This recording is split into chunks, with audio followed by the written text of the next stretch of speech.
你有冇試過覺得對眼好乾，乾到好似有沙入眼咁，甚至痛到擘唔大對眼，狂滴眼藥水都冇乜用？好多人以為只係睇得手機太多，或者唔夠瞓，但原來你嘅血糖水平同日常飲食習慣先至係導致乾眼症同視力衰退嘅幕後黑手。究竟眼乾、視力下降甚至白內障嘅真正成因係咩？歡迎大家嚟到 Medical Inspire 醫思維頻道，我哋會定期為大家深度拆解健康知識。開始之前記得先點讚、訂閱同埋撳埋小鈴鐺。好多時，當我哋覺得對眼堅結，甚至出現紅血絲、痕癢、畏光，我哋第一時間嘅反應就係去買支眼藥水嚟滴。滴完嗰一刻，的確會覺得舒服咗，因為人工淚液暫時舒緩咗表面嘅乾燥。不過過咗一陣，對眼又會變返圓形，甚至越滴越乾。其實眼藥水好多時只係治標唔治本。市面上好多眼藥水含有防腐劑，或者含有令血管快速收縮嘅藥物成分。長期依賴呢啲血管收縮劑，會令眼睛產生強烈嘅抗藥性同依賴性。當藥力一過，血管反而會反彈性擴張，令紅血絲變得更加嚴重，甚至會慢慢損害角膜健康。到底令我哋對眼咁乾，甚至引發各種眼疾嘅真正罪魁禍首係乜嘢呢？要明白呢個問題，我哋首先要了解眼淚到底係咩構造。我哋嘅眼淚並唔係單純嘅水，佢其實係由3層好精密嘅結構組成。最表層係油脂層，負責鎖住水分，防止蒸發；中間係水液層，負責提供營養同氧氣俾角膜；最底層係黏液層，負責令淚水可以緊緊咁貼住眼球表面。只要呢3層入面有任何一層出現問題，你就會患上乾眼症。其實無論係乾眼症、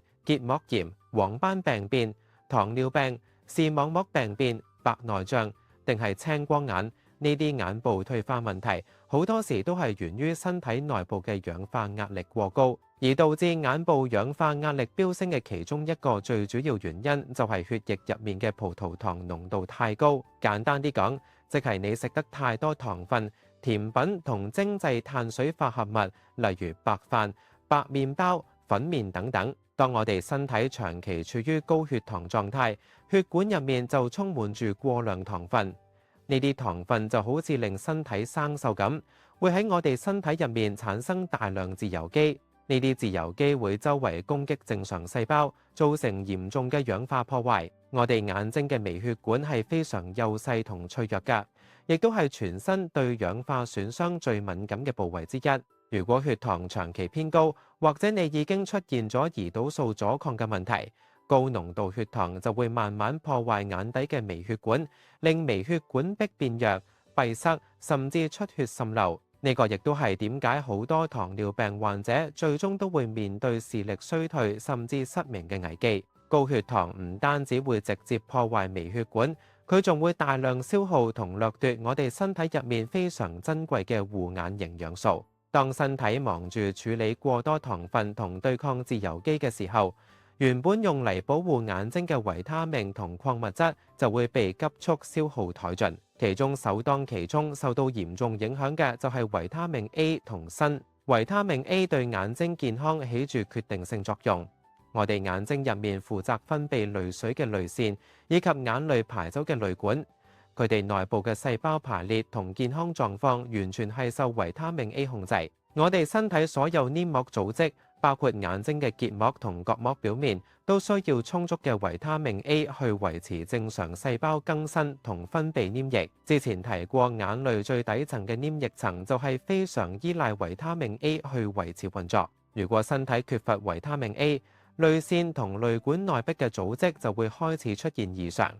原本應該平滑濕潤嘅黏膜細胞會變得越嚟越厚、越嚟越粗糙，甚至出現角質化嘅情況。情況就好似你手爭啲死皮咁。當淚腺細胞角質化，分泌淚液同黏液嘅能力就會大幅下降。淚水唔夠，加上黏液層冇辦法將淚水鎖喺眼球表面，眼睛自然就會變得極度乾澀同容易發炎。呢個絕對唔係你滴幾滴人工淚液就可以真正解決到嘅深層問題。除咗乾眼症之外，缺乏維他命 A 仲會引發好多其他嚴重眼部問題，最出名嘅就係夜盲症，即係夜晚或者環境光線唔夠嘅時候，視力會急劇下降，甚至完全睇唔到嘢。因為視網膜上面負責感受微弱光線嘅感光細胞，必須要用維他命 A 去合成感光色素。缺乏維他命 A，感光細胞就會罷工。喺一啲落後國家，有極高比例嘅小朋友就係因為長期嚴重缺乏維他命 A，最終導致眼角膜軟化、潰瘍甚至永久性失明。除此之外，視力突然斷崖式下降、視線模糊、白內障等等，都同維他命 A 不足有住千絲萬縷嘅關係。講到補充維他命 A，好多人第一時間就會諗去藥房買樽維他命 A 補充劑。不過呢個未必係最好嘅選擇，因為市面上好多平價維他命 A 補充劑都係人工合成㗎。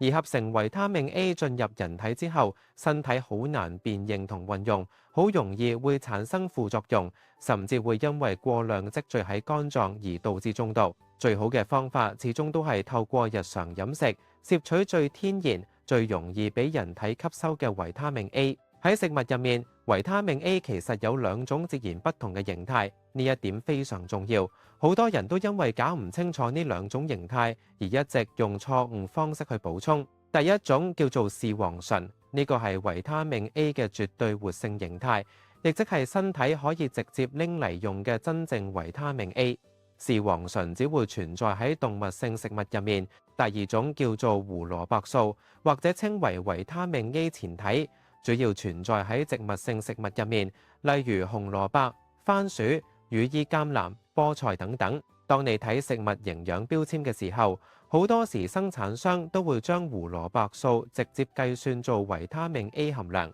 不過千祈唔好俾呢啲標籤呃到，因為胡蘿蔔素本身並唔係真正嘅維他命 A， 佢只係一種原材料。進入人體之後，必須要喺腸道同肝臟入面進行一個非常複雜嘅轉化過程，先至可以變成有活性嘅視黃醇。問題就出喺呢個轉化過程度。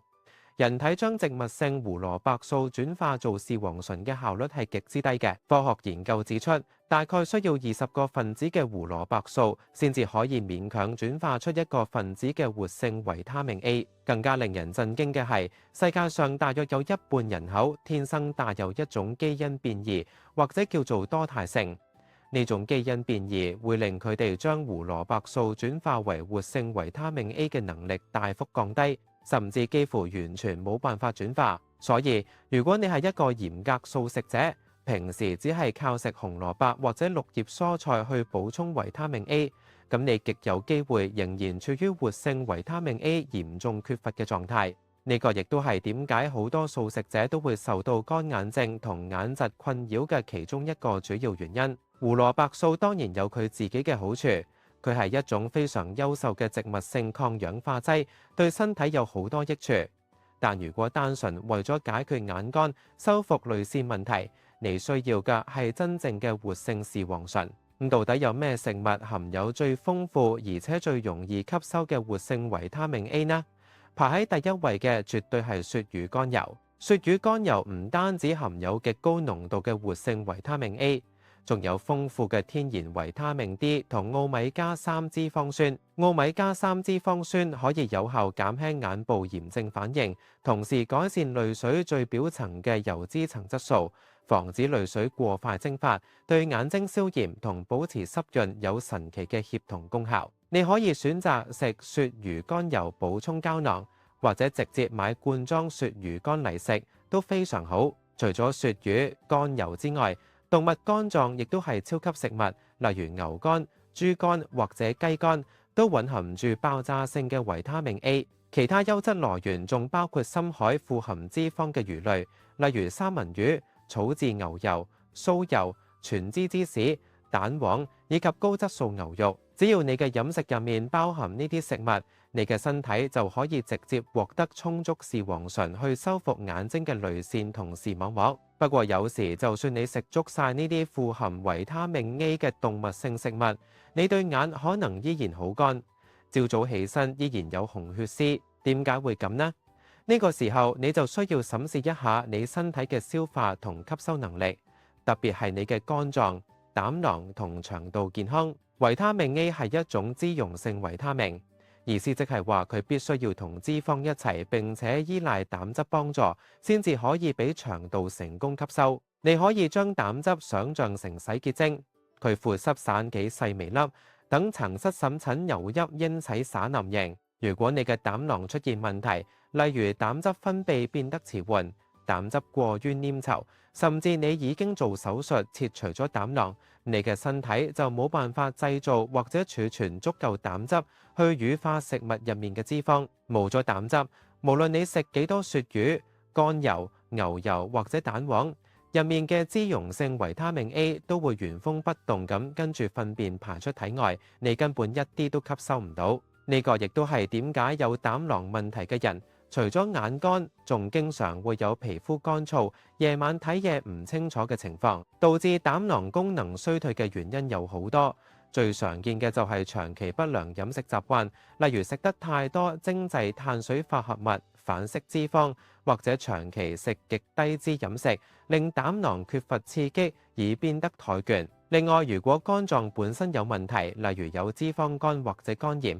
亦會直接影響膽汁製造。因為膽汁正正就係由肝臟生產出嚟，肝臟健康受損唔單止影響吸收，仲會影響維他命 A 喺體內嘅儲存。因為肝臟係人體儲存脂溶性維他命嘅大本營。當肝臟塞滿晒脂肪嘅時候，佢就再冇空間去儲存維他命 A。除咗肝膽問題，腸道發炎亦都係阻礙維他命 A 吸收嘅一大元兇。如果你曾經服用過大量抗生素，破壞咗腸道入面嘅微生態平衡，或者患有小腸細菌過度生長，你嘅小腸黏膜就會處於慢性發炎同破損嘅狀態。小腸細菌過度生長嘅一個明顯特徵，就係每次食完嘢，特別係食完含有豐富纖維嘅蔬菜之後，個肚就會脹得好緊要，甚至會經常放屁同消化不良。呢啲走錯位嘅壞細菌會喺小腸度同你爭奪營養，令你冇辦法吸收食物入面嘅維他命。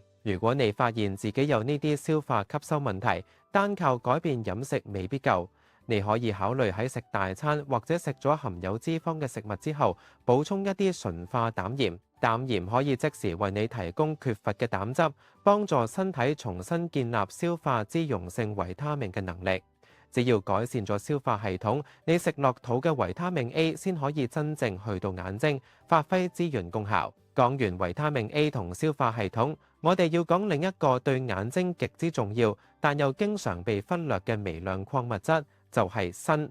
鋅同維他命 A 係一對形影不離嘅好拍檔。如果冇咗鋅，就算你體內有幾多維他命 A， 佢哋都發揮唔到作用。鋅就好似運送維他命 A 嘅專車司機。維他命 A 平時係儲存喺肝臟入面，當眼睛需要維他命 A 去製造眼淚或者修復感光細胞嘅時候，必須要靠一種叫做視黃醇結合蛋白嘅載體將佢運送過去。而身體製造呢種蛋白質就需要大量鋅。換言之，缺鋅嘅話，維他命 A 就會一直被困喺肝臟，冇辦法抵達眼睛嘅淚腺同視網膜，造成假性維他命 A 缺乏症。鋅本身亦係一種非常強大嘅抗氧化劑，佢係人體內超過1000種酵素嘅輔助因子。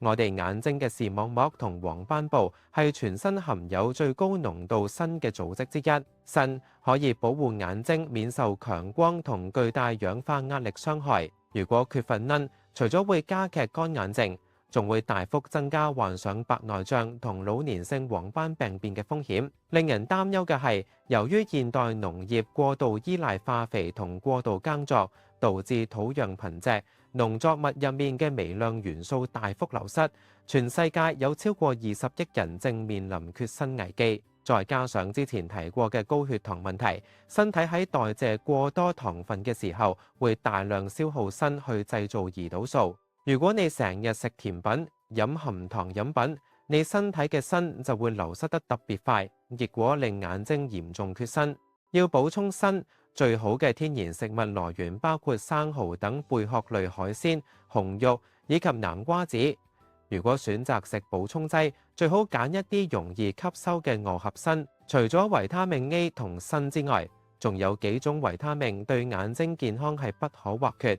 首當其衝嘅就係維他命 B 群，特別係維他命 B1。維他命 B1係神經系統嘅絕對守護神，負責維持神經線外層髓鞘嘅完整性。如果你平時中意食甜嘢，食大量精製碳水化合物，或者你本身係糖尿病患者，甚至長期服用緊降糖藥，你體內嘅維他命 B1就會被極速抽乾。維他命 B1嚴重流失，會直接導致神經線受損，引發各種視網膜神經病變，同增加白內障風險。好多糖尿病、視網膜病變患者根本原因就係嚴重缺乏 B1。要有效針對眼部同腦部神經修復，普通水溶性維他命 B1未必夠力穿透組織屏障。你可以考慮攝取一種脂溶性維他命 B1，叫做苯磷硫胺。脂溶性特性令佢可以輕易穿透細胞脂肪層，直接進入眼部同腦部組織進行深層修復，